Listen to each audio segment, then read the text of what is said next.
Hello, I am Joseph the Odessa, and this is 360 News. Today we will talk about how Panama got its independence and general information about Panama. The Spanish were the first to settle in Panama, and it's the country furthest south in Central America. The official language of Panama is Spanish, and almost half the population lives in Panama City. The borderlines of Panama haven't changed since 1903. In 1501, Rodrigo de Bastidas came to Panama, and then Panama split from Spain in 1821. Then, in 1830, it became part of Colombia. In 1903, Panama became its own country, but Colombia didn't want them to become their own country, so they sent their military over to Panama. But the U.S. wanted Panama to become its own country, so they sent their troops to block the ships trying to get to Panama. And after a while, Colombia went back, and the U.S. was the first country to call Panama its own country. Then the U.S. sent troops back to Panama to help its economy and help it succeed as a country. Thanks, Joe. This is Jeremy Danella reporting with Manuel Noriega, the previous dictator of Panama, who was removed from power yesterday by the President of the United States, George W. Bush. We thank the United States for liberating Panama from this evil dictator because of the drug trafficking and all the other stuff he does. Thank you, and this is your report. I'm Manuel Noriega.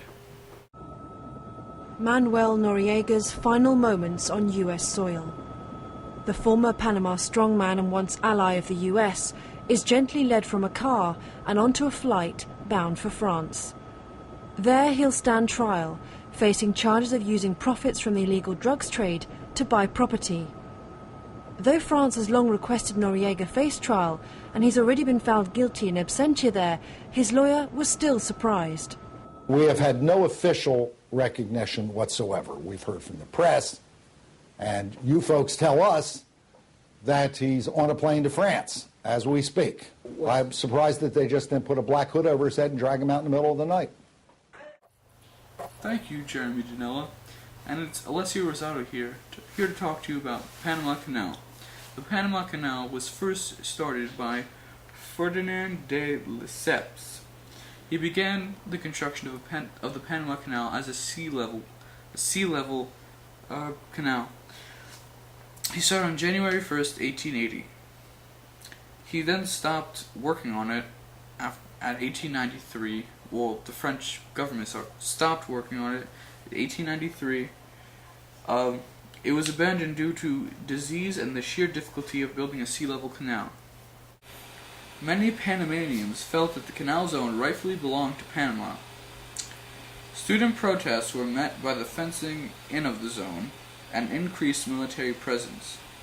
Negotiations toward a new settlement in 1974 resulted in the Torrijos-Carter treaties, signed by President Jimmy Carter and Omar Torrijos of Panama on September 7, 1977. This set in motion the process of handing the canal over to Panamanian control without charge. Though controversial within the U.S., the treaty led to gradual Panamanian control, with full control to become effective on December 31, 1999, at which the time it was transferred to Panama Canal Authority. This is Jeremy Danella with your weather and traffic report for Panama. Panama City is completely backed up due to the lack of workers to work on the roads. 90% of it is under construction, so cars are backed up along most of the major routes in Panama City. And now your weather. The weather in Panama is hot, like always, and there is a slight chance of rain. That is your weather. Stay shiny, Panama.